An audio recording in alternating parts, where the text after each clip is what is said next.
everyone.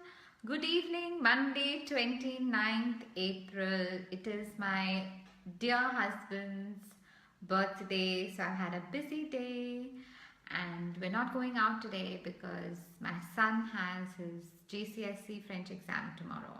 So we are at home. I've cooked some yummy Thai food because all of of us actually love Thai food. So that's how we're celebrating. I have made an apple and spice cake. So it's almost 8 p.m. UAE time. And he's going to pick my son up from late tuitions, French class. So on the way back, and I thought I'd jump in and do my Monday morning live in the evening. This past 1 month, I've actually been slightly easy on myself because I've realized that sometimes I can't be the perfectionist and have everything on schedule and on time because I need to move with what is available to me in terms of my time, in terms of my space, in terms of what I need to do with myself. I'm just learning to be gentler and kinder on myself. So I know I'm just jumping in and many of you might not know that I'm here, which is okay. So you can grab the recording of today. So for those of you who don't know me, I am Sunaina Vora. I'm a youth and parent coach. I largely work with children and with parents. With children, I have a youth program, coaching program, where I help them overcome issues like to be able to help them to be more focused, time management skills, improving their time management skills, confidence skills, communication skills, if they've ever been bullied, to overcome that, and relationships with peers, relationship with friends, relationship with parents, communication with parents, how to finish up their homework. So I largely work with children who are 13 and above, because 13 and above is the age when kids are coachable versus adults. And I work with kids from 13 to, I think the oldest kid I've ever coached is a 27-year-old whose parents actually brought her to me. And and I work with parents. Parents, there is no age. As long as you have a baby, you qualify. But I largely work with parents of kids who are 8 and above because I don't deal with the issues related to food and sleep and so on and so forth, the baby toddler age. But I do deal with parents whose kids are in the preteen and teen era, because those are the issues that I help parents deal with. So that's what I do. I've been married for 23 years. I have 2 children. I have an 18-year-old daughter who's stepping into college life, going to the US this September. I'm going to be a different person then. So somebody commented here, can you help me with managing my emotions that my child is leaving? And I said, no, I'm going through the same issues. So I'm not trying to be this person who's perfect or who has a halo around her head. I have my own stuff that I deal with, and I get help from my own coach when I struggle with something. I believe that if I can get help, why would I want to do it myself when I can afford to do it? I see the value in coaching. I see if somebody else has overcome something, if somebody else is an expert, why should I not seek their expertise when it's available to me? So that, and I have a 16-year-old son who's giving his GCSE exam. So tomorrow is his French speaking exam, his first GCSE exam. So please wish him luck and send him blessings. So, and surprisingly, what is the theme for today? What is the topic for today? The topic for today is, I'm going to read it out, is strategies for kids to remain calm and focused. And a lot of children tend to blank out during exams. And today I wanted to speak about that. And it's really funny that I've just realized that my son is going to give his exam tomorrow. And one of the prime reasons that kids share with me when the reasons they blank out during exams is because of the pressure they are putting on themselves. So it's very, very important for you to understand what is the mental talk, what is your child thinking about when he is or she is going to give the exams. So obviously, this just doesn't happen when they're going to give the exam. This also is a build up. So one of the first things that I teach my clients when they come to me is your reality is preceded by a thought. So if you are going out for dinner today, you just don't land up there. You have a thought process that happens before you land up for that dinner. Yeah. So you have planned, you have thought out that today I must do this thing, and therefore your reality happens. So a lot of times people will say, why do bad things happen? Bad things happen because somewhere some negative thought escapes us, which is so powerful and which also acts in tandem with the negative beliefs we hold within us, that causes that negative reality to happen in our lives. So, this is the subject of another life, so I don't want to get too deep into it. Just take my word for it that your reality is preceded by a thought. So coming back to the point of your child giving exams and your child going into a panic mode or stress mode or blanking mode and suffers from anxiety. So that's the reality that happens. That's your child blanking out. But it is preceded by a thought. It is preceded by a thought that is not happening exactly at the child thinks, and you might think it's happening at the moment of the test, but it's actually a build up from 1 week, 2 weeks, 1 month, even 2 months, even 3 months, and even it could be as long as a year or 2 years. And why do I say this? The teenagers I have coached, they have shared with me how much they feel pressurized by what is expected of them. And it's not that parents are the only ones who put pressure. I can tell you, if you take up the breakup, it would be around 75% of the pressure that a child feels is from the parents. Yes, sometimes some truths are not digested well, but I can tell you in my experience of 9 years that I have been coaching children and parents, I know for a fact that that is the pressure the kids are facing. And sometimes the parents express that. A lot of times the parents don't express it. They hold their children up to such a standard, or they hold themselves up to such a standard that they expect the children to role model.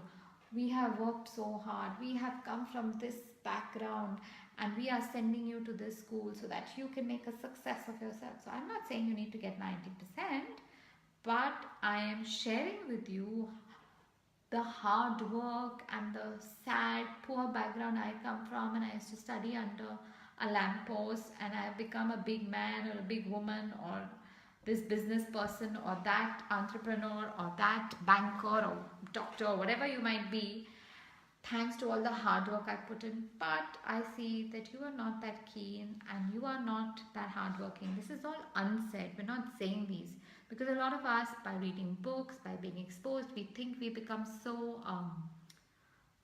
cultured and so educated and so subtle that we don't need to say these things in the most obvious ways. So we say it to them in a very underhand manner. But believe me, your kids get the message. They go on, oh God, she started again with that lamppost story. I've heard it a million times. And what do? They begin to shut off. Saying that, coming back to my point of when you as a parent come to me seeking help with regard to my child is blanking out or panicking or is stressed before an exam, please understand that it's not something that has happened on the day of the exam. It is a build-up to that moment before that exam when it explodes and it becomes very, very obvious because now you have a measurement tool that measures the anxiety level of your child, the stress level of your child, because he's supposed to answer these 20 questions and he or she is sitting there going, I don't know anything. I don't know anything. I'm blanking out. So when your child, please listen carefully to what I'm about to say, yeah? So when your child has such a valid reason or valid excuse, I'm panicking, I'm blanking out. Um, Sorry, my bad. Okay. I'm blanking out. I'm panicking. You get the message that your child is suffering from an anxiety issue or a stress issue, and your focus moves away from how your child's performance to trying to help your child overcome this hurdle. So, what happens? Your child gets a very valid excuse and is able to shift your focus away from that. You need to get 90% in maths and you need to do so well, and I am a self-made person and I am this doctor or I am this queen because I work so hard, or I am this hardworking, from that boring dull stories and the pressure you're putting. He's able to, and I apologize for this word, but he is really able to manipulate your attention from that pressure he's feeling to somewhere else. Are you getting what I'm saying? So it's like I'm just visualizing that there's a pipe that has burst, and if it's like, suppose the pipe is bursting into your house, if you just take the pipe and you push it outside your house, you would rather float outside into your garden rather than flood your home. So that's what your child is doing. He's feeling this pressure building up, building up, building up, and then he realizes, oh, if I have this, oh, please understand, I'm not saying that your child is on purpose getting into an anxious mode or a stressed out mode or a blanking mode, but your child can't cope, doesn't have the coping mechanisms to cope with the pressure he is feeling inside, and that then puts him into a lockdown mode, and that lockdown mode then translates into panic, stress, anxiety, blanking out before the exam, and it takes your focus from, you stop pressurizing and start to try to find solutions to the blanking. Why am I saying this with so much confidence? Because I've lost count of the number of times parents have approached me with this problem, the number of kids I have coached through this, and the kids have in private shared with me it is the pressure they feel to perform, the pressure they feel to get the results, the pressure they feel to get the marks for their parents, that causes them to feel this high level anxiety. And they know that if their excuses are blanked out or I went into stress mode, then the question doesn't arise, right? How are they going to perform? So this is a very unconscious pattern. This is not something that they're thinking of consciously and planning it out. It is the way they are able to cope with the feeling of pressure and the feeling of performance. So, like I said, I think 75 to 80% is contributed by the household, by the parents. I think 10% is by peer group. If they associate with peer groups who are performing very well, then it's with the peer group. And 10% is self-imposed pressure, where they feel that they really need to get this marks. And of course, this mix can change a little bit here and there. But in my 9 years of coaching children, teenagers, and 9 years of coaching parents, this is the reason. So I had this family who came to me whose child was lying to them. And the child told me that, after the exams, after the reports, the father would take a belt out and belt him if he did badly. So that's the kind of pressure. So these are people like you and me. These are not people who have, Dracula teeth coming out of them. These are educated people who are doing well and who just have these ambitions for their children, who are vicariously living their life through the life of their children and thinking that I missed out all these opportunities. So now I am spreading this entire buffet table with all these activities, all these schools and awesome universities, and my child needs to grab it. But your child might just have a different journey. So I keep, sidestepping it, but there's just so much to a problem like this that it just, there is so much that goes on with parents that I wish I could cover it all in all my lives, but there's so much of work, so much of detailing that goes into all of this. So yeah, so coming back to anxiety and stress, for your children around exams, I can tell you that that is one of the prime reasons. And a boy I was coaching recently who came to me for this pressure also said that he actually was saying to himself, actually I'm just going to open the file so that I can read exactly and share with you what he has shared with me, that he has his exams.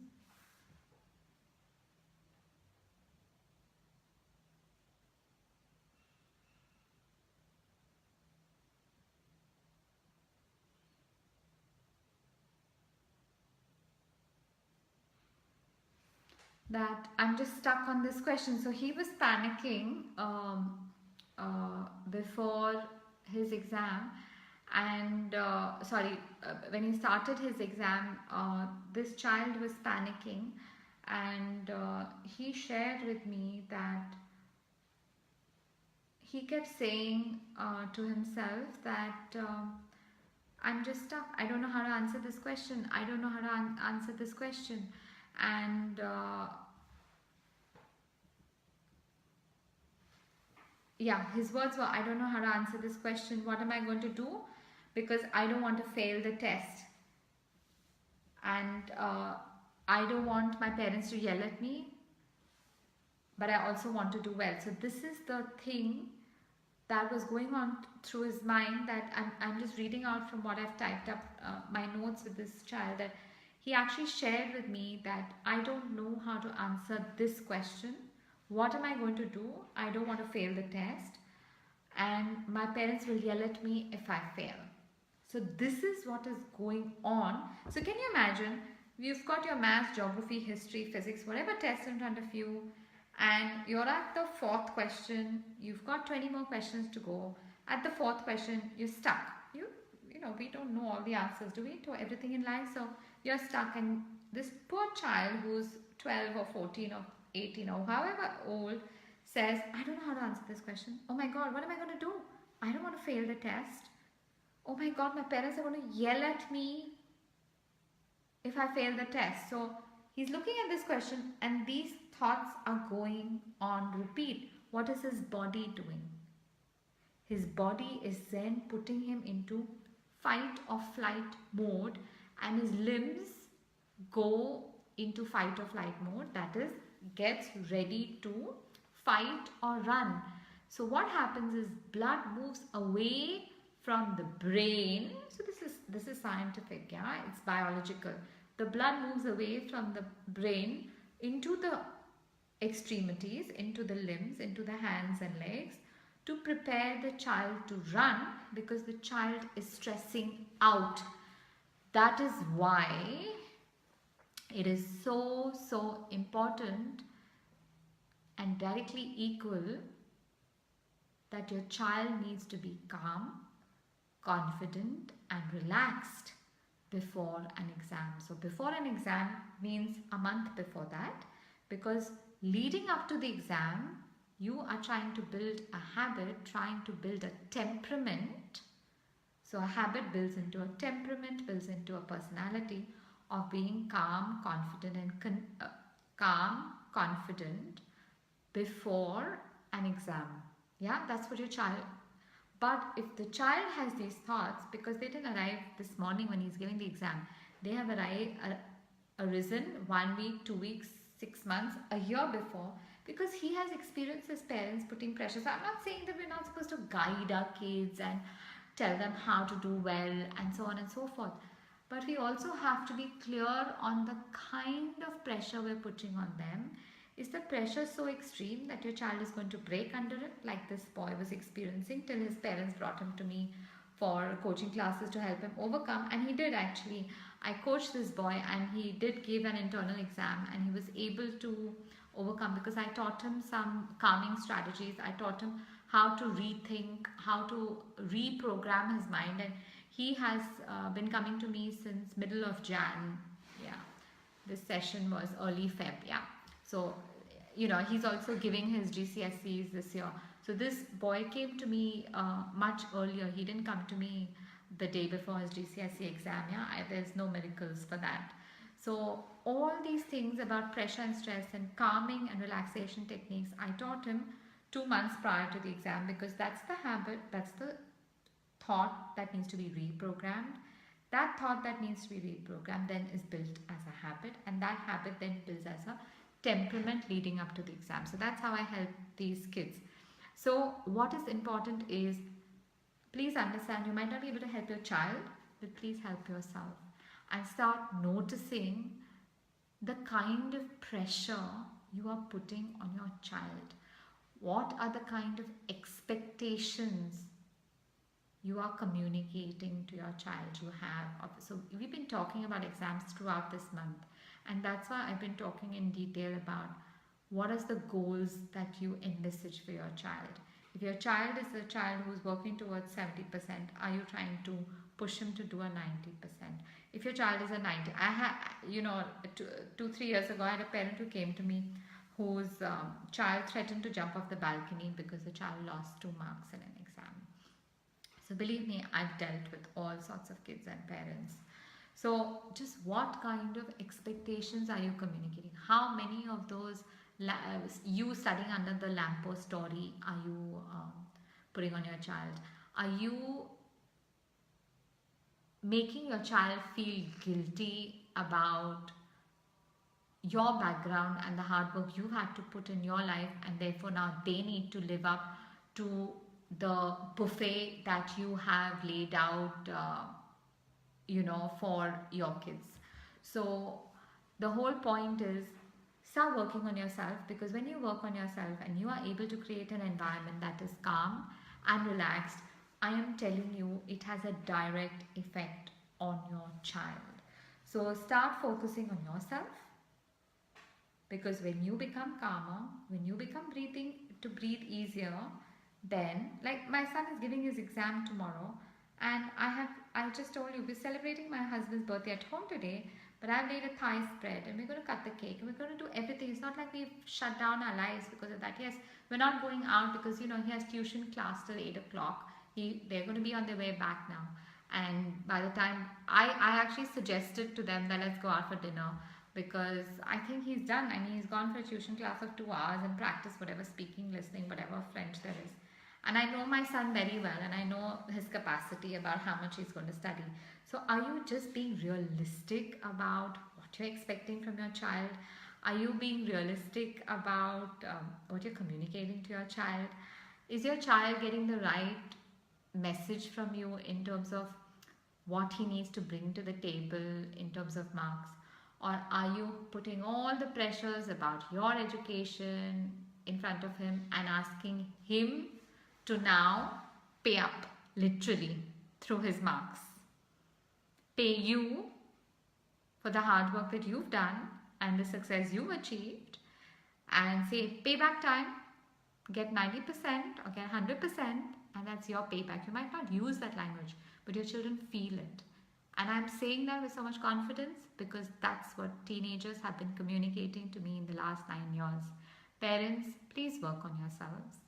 Once you work on yourself and you are more zen and more calm, I tell you, your children will be more self-driven and more motivated to work on their goals. It's the pressure we as parents are putting on our kids that pressurizes them so much that puts them into such panic and anxiety mode. So help your children through breathing techniques. So the first thing is work on yourself, become more calm and easy on the pressures you're putting on your kids. Second thing is help them with some breathing techniques. Please understand, whatever I'm trying to tell you is not an overnight fix. It's stuff that we need to incorporate to help your child rechange his thought pattern, to build a habit, to change his personality. This is not an instant fix. I do not have any instant fixes for anyone. I'm sorry. This is all work towards changing how you think so that you build a better you. So help them with some breathing skills. Keep a balance leading up to the exam. So I'm going to share this with you, and it might sound strange. I look back at it and I say, wow, 2 years ago my daughter gave her board exams, and the board exams stretched for over 45 days. You will not believe this if I tell you, but I can show you our tickets or our passport stamps. But both of us flew to Singapore in the middle of two of her board exams, where she had 5 days off between two board exams. She had an economics paper on her return, and we flew to Singapore because our PR was going to expire, and we had got an appointment, and we flew. We went there. I told her, I said, should we just go for 2 days and come back? She said, no, Mama, I'll take my books, I'll study there. We can catch up with our friends, because we lived in Singapore for 5 years. So she did her studying. We were there and we flew back, and my friends were aghast. They were like, oh my God. And that's not all. We did another even bigger thing, if it's possible. We moved houses in the middle of another two of her exams when she had 5 days off. So we moved houses. We moved into this house, a brand new house, in the middle of her GCSE exams. Because my husband and I believe that it is so important to keep our children's lives normal during exams. We don't stop breathing. We don't shut our lives down. We go out. My son went for a movie on Friday. We're going out tomorrow for dinner. We're going out again on Thursday, a friend's 50th. And so on and so forth. And we're doing our family stuff. We sat together and we played cards 2 days ago. So our life is routine. Our life is normal, because at some level I've also accepted how much my kids are going to study. I do not have unrealistic expectations of them. I honestly don't. I might sometimes say some things in front of them, but I'm admitting to you guys here that I don't have unrealistic expectations of my kids. So yeah, so that's all. So just, there's a lot of work that you can do. And you know, if any of you are really struggling, I have my 4-week parent coaching program that I honestly believe that you have the resources and you can pay my fees. Please sign up. It is the biggest gift investment for yourself and your children if you go through this 4-week parent coaching program. It is the best parent coaching program ever. It will completely change you as a person. I'm not trying to sell this. Believe me, I have enough of a lineup of clients. But if you can give yourself a gift, and if you think your children are worth it, and you don't want, and you want to overcome all these small niggly issues that can really grow into really bigger issues when your children turn into teenagers, please sign up for my 4-week parent coaching program. It is worth its weight in gold. I am not saying this for anything else. Believe me, it is the best parenting program. 4 weeks, we meet once a week for an hour and a half. I do it in person. I also do it over a video. So I work both ways. I also work remotely. I have clients all over the place. So please sign up. It is the best program. You will never need to ask anybody what to do when your child panics or is anxious, because it will change you so much that your child will no longer panic and be anxious or stressed out, or you're not going to have any anger and tantrums at home, because you will be a different parent altogether. So take care. Please comment below. Tell me what you thought about the live. Give me your feedback. And I love hearing from all of you guys. That's me. I'll go up and finish my Thai cooking and cut the cake for my husband. Take care. Love you guys. Bye.